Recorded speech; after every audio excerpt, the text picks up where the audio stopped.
सारे घर में एक अजीब सी मातमी फिजा तारी थी। कस्बा के थाने पर इत्तला हो गई थी और इस वक्त एक एक सब इंस्पेक्टर और दो हेड कांस्टेबल मकतूला के कमरे के सामने बैठे सरगोशियां कर रहे थे। खादमा के बयान पर उन्होंने अपनी तशवीश के घोड़े दौड़ाने शुरू कर दिए थे। उनके ख्याल में वही पुरअसरार आदमी कातिल था जो रात को बाग में टहलता हुआ पाया गया था और सविता देवी रात में उसी से झगड़ा कर रही थी। डॉक्टर शौकत तो उनकी बहसों से कतई गैर मुतमईन था। जैसे जैसे वो अपनी तजर्बाकारी का इजहार कर रहे थे उसका गुस्सा बढ़ता जा रहा था। वैसे भी वो अपने कस्बा की पुलिस को नाकारा समझता था, इसलिए उसने महकमा सुराग रसानी के इंस्पेक्टर फरीदी को एक निजी खत लिखकर बुलवाया था और उसका इंतजार कर रहा था। फरीदी इन चंद इंस्पेक्टरों में था जो बहुत ही अहम कामों के लिए वक्फ थे, लेकिन जाती तल्लुकात की बिना पर डॉक्टर शौकत को पूरा यकीन था कि उसे ये केस सरकारी तौर पर ना भी सौंपा गया तो वो निजी तौर पर उसे अपने हाथ में ले लेगा। तकरीबन 2 घंटे के बाद इंस्पेक्टर फरीदी भी अपने असिस्टेंट सर्जेंट हमीद के साथ वहां पहुंच गया। इंस्पेक्टर अफरीदी 30-32 साल का एक कवि हिकल जवान था। उसकी कशादा पेशानी के नीचे दो बड़ी बड़ी ख्वाब आलूद आंखें और उसकी जहानत और तदब्बर की आईनादार थी। उसके लिबास के रख रखाव और ताज़ा शेव से मालूम हो रहा था वो एक बासूल और सलीकामंद आदमी है। सर्जेंट हमीद के खतोखाल में कदरे जनानापन की झलक थी। उसके अंदाज से मालूम होता था कि वो बेजान नाज बर्दारियों और अपने हुस्न की नुमाइश का आदी है। उसने कोई बहुत ही तेज खुशबू वाला सैनिट लगाया हुआ था। उसकी उम्र 24 साल से ज्यादा ना थी, लेकिन इस छोटी सी उम्र में वो भी बलाग का ज़हीन था। इसी जहानत की बिना पर इंस्पेक्टर फरीदी के तल्लुकात उससे दोस्ताना थे। दोनों की आपस की गुफ्तगू से अफसरी या मातहती का पता लगाना नामुमकिन नहीं तो दुश्वार जरूर था। थाने के सब इंस्पेक्टर और दीवान उनकी गैर मुतवक्को आमद से घबरा से गए, क्योंकि उन्हें उनके आने की इत्तला न थी। उन्हें उनकी गैर जरूरी आमद कुछ नागवार से गुजरी। डॉक्टर शौकत फरीदी ने अपना हाथ बढ़ाते हुए कहा, इस नुकसान की तलाफी नामुमकिन है, अलबत्ता रस्मी तौर पर मैं अपने गम का इजहार जरूर करूंगा। इंस्पेक्टर, आज मेरी माँ मर गई। शौकत की आंखों में आंसू छलक आए। सब्र करो, तुम्हें एक मजबूत दिल का आदमी होना चाहिए। फरीदी ने उसका शाना थपकते हुए जवाब दिया। कहिए दारोगा जी, कुछ सुराग मिला? उसने सब इंस्पेक्टर की तरफ मुड़कर कहा। अरे साहब, हम बेचारे भला सुराग लगाना क्या जाने, सब इंस्पेक्टर तंजी अंदाज में बोला। फरीदी ने जवाब की तलखी महसूस जरूर की, लेकिन वो सिर्फ मुस्कुराकर खामोश हो गया। शौकत साहब, ये तो आप जानते ही हैं कि मैं आजकल छुट्टी पर हूँ, फरीदी बोला। और फिर दूसरी बात यह कि अमूमन कत्ल के केस इस वक्त हमारे पास आते हैं जब सिविल पुलिस तफ्तीश में नाकाम रहती है। थाने के इंस्पेक्टर की आंखें खुशी से चमक उठी। इंस्पेक्टर फरीदी ने उस गैर तगैयर को महसूस कर दिया और अपने मखसूस दिल आज़ार और शरारत आमेज लहजा में बोला, लेकिन मैं ज़ाती तल्लुकात की बिना पर निजी तौर पर इस केस को अपने हाथ में लूँगा। थाने के सब इंस्पेक्टर की आंखों की चमक दफअतन उस तरह गायब हो गई जैसे सूरज का चेहरा से आप बादल टांप लेते हैं। उसका मुंह लटक गया।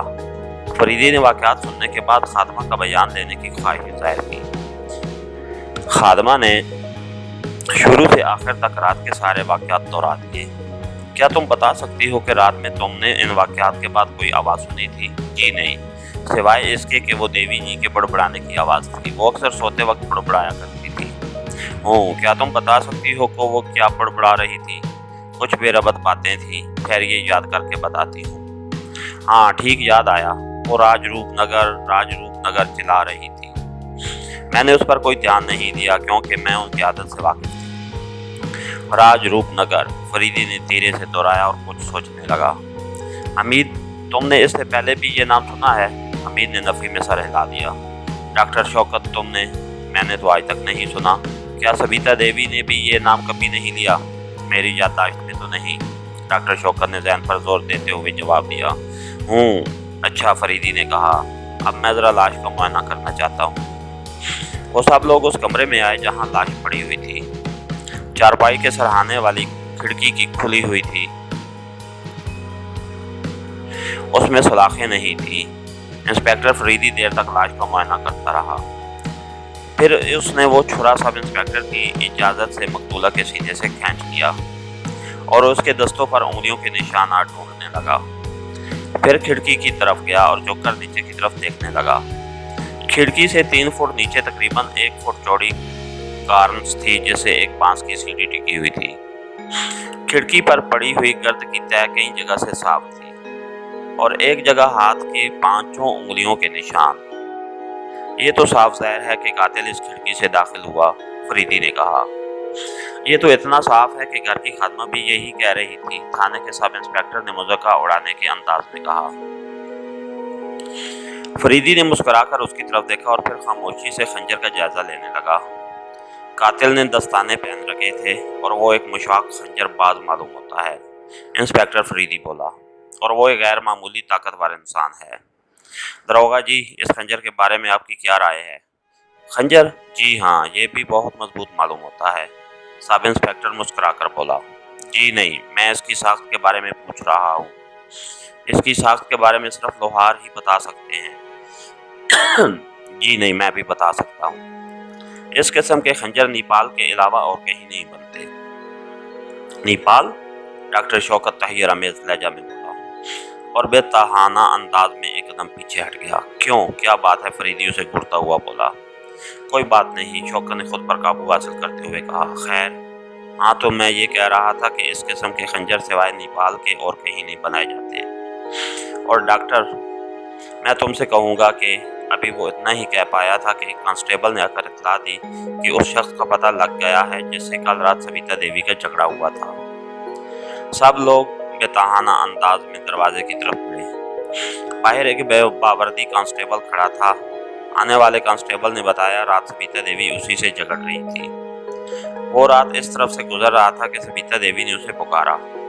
उसे जल्दी थी क्योंकि वो गश्त पर जा रहा था, लेकिन वो फिर भी चला आया। सविता देवी ने उसे बताया कि कोई आदमी उनकी मुर्गियों की ताक में है और उसे इधर का ख्याल रखने की ताकीद की। उसने जवाब दिया कि पुलिस मुर्गियां ताकने के लिए नहीं है और फिर वो दूसरी चौकी का कांस्टेबल है।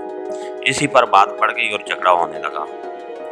थाने का दरोगा उसे अलग ले जाकर उससे पूछ-पूछ करने लगा और फरीदी ने बुलंद आवाज में कहना शुरू किया। हाँ, तो डॉक्टर, मैं तुमसे ये कह रहा था कि ये खंजर दरअसल तुम्हारे सीने में होना चाहिए था। सविता देवी धोखे में कत्ल हो गई और जब कातिल को अपनी गलती का इल्म होगा तो वो फिर तुम्हारे पीछे पड़ जाएगा। अब फिर उसी कमरे में चलकर मैं उसकी तशरीह करूंगा। इस इंकशाफ पर सब के सब बुखला गए। शौकत घबराहट में जल्दी जल्दी पलकें चपका रहा था। दरोगा जी की आंखें हैरत से फटी हुई थी और सर्जन हमीद उन्हें मुज़क्का खेज अंदाज में घूर रहा था। सब लोग फिर लाश वाले कमरे में वापस आए। इंस्पेक्टर फरीदी खिड़की की कॉर्नर्स पर उतर गया और उस लाइन के सारे कमरों की खिड़कियों का जायजा लेता हुआ लौट आया। अब मामला बिल्कुल साफ हो गया कि सविता देवी डॉक्टर ही के धोखे में कत्ल हुई है। अगर कातिल सविता देवी को कत्ल करना चाहता था तो उसे ये क्या मालूम कि सविता देवी शौकत के कमरे में सोई हुई थी। अगर वो तलाश करता हुआ उस कमरे तक पहुंचा था तो दूसरी खिड़कियों पर भी उस किस्म के निशानात हो सकते थे जैसे कि इस खिड़की पर मिले हैं। और फिर सविता देवी के कत्ल की सिर्फ एक ही वजह हो सकती थी, वो उनकी जायदाद। अगर उनका तरका उनके किसी अजीज को पहुंचता हो ना तो वो उन्हें अब से 10 बरस कबल ही कत्ल कर देता या करा देता, जबकि उन्होंने अपनी जायदाद धर्मशाला के नाम वक्फ करने का इरादा ही किया था। अब जबकि 10 साल गुजर चुके हैं और जायदाद के मुतालिक पूरी कानूनी वसीयत महफूज है, उनके कत्ल की कोई माकूल वजह समझ में नहीं आ सकती। अगर कातिल चोरी की नीयत से इत्तेफाकन इस कमरे में दाखिल हुआ जिसमें वो सो रही थी तो क्या वजह है कि कोई चीज़ चोरी नहीं की गई। मुमकिन है कि इस कमरे में उसके दाखिल होते ही मकतूला जाग उठी हो और वो पकड़े जाने के खौफ से उसे कत्ल करके कुछ चुराए बगैर ही भाग खड़ा हुआ। दरोगा जी ने अपनी दांत में बड़ा तीर मारा। माय डियर, फरीदी जोश में बोला, लेकिन मैं साबित कर सकता हूँ कि कातिल हमला के बाद काफ़ी देर तक इस कमरे में ठहरा है।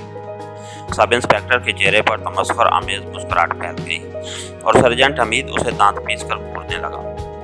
इंस्पेक्टर फरीदी ने नहायत सुकून के साथ कहना शुरू किया।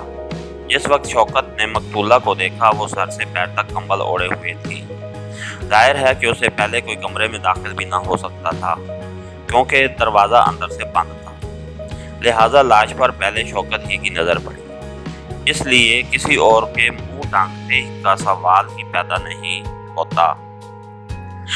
अब ज़रा लाश के करीब आइए। दरोगा जी, मैं आपसे कह रहा हूँ, ये देखिए, मकतूला का निचला होंठ उसके दांतों में दब कर रह गया है। इससे साफ ज़ाहिर होता है कि कातिल ने एक हाथ से मकतूला का मुंह दबाया था और दूसरे हाथ से वार किया था। फिर फौरन ही मुंह दबाए हुए उसके पैरों पर बैठ गया था ताकि वो जुम्बश न कर सके, और वो इस हालत में उस वक्त तक रहा जब तक मकतूला ने दम न तोड़ दिया। होंठ का दांतों में दबा होना जाहिर कर रहा है कि वो तकलीफ की शिद्दत में सिर्फ इतना कर सकी कि उसने दांतों में होंठ लिया, लेकिन कातिल के हाथ के दबाव की वजह से होंठ फिर अपनी असली हालत पर ना आ सका और इसी हालत में लाश छुट्टी हो गई। कातिल को अपने मकसद की कामयाबी पर इतना यकीन था कि उसने कंबल उलटकर अपने शिकार का चेहरा तक देखने की जहमत गवारा न की। मुमकिन है कि उसने बाद में मुंह खोलकर देखा भी हो, मगर नहीं, अगर ऐसा करता तो फिर दोबारा टांग देने की कोई ऐसी खास वजह समझ में नहीं आती। क्या ये मुमकिन नहीं कि ये खुदकशी का केस हो? सब इंस्पेक्टर ने फिर अपनी काबिलियत का इजहार किया। जनाबे वाला, सर्जेंट हमीद बोला, इतनी उम्र आई लेकिन कंबल ओढ़कर आराम से खंजर घोंप लेने वाला एक भी ना मिला कि मैं इसकी कदर कर सकता। सब इंस्पेक्टर ने जीम कर सर झुका दिया।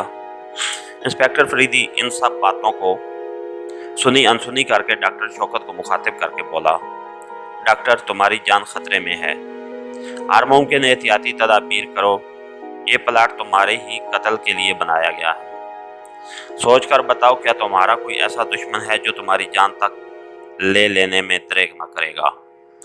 मेरी दास्त में तो कोई ऐसा आदमी नहीं। आज तक मेरे ताल्लुकात किसी से ख़राब नहीं रहे, लेकिन ठहरिए, आपको याद होगा कि मैं नेपाली खंजर के तज़किरे पर बेख्तियार चौंक पड़ा था।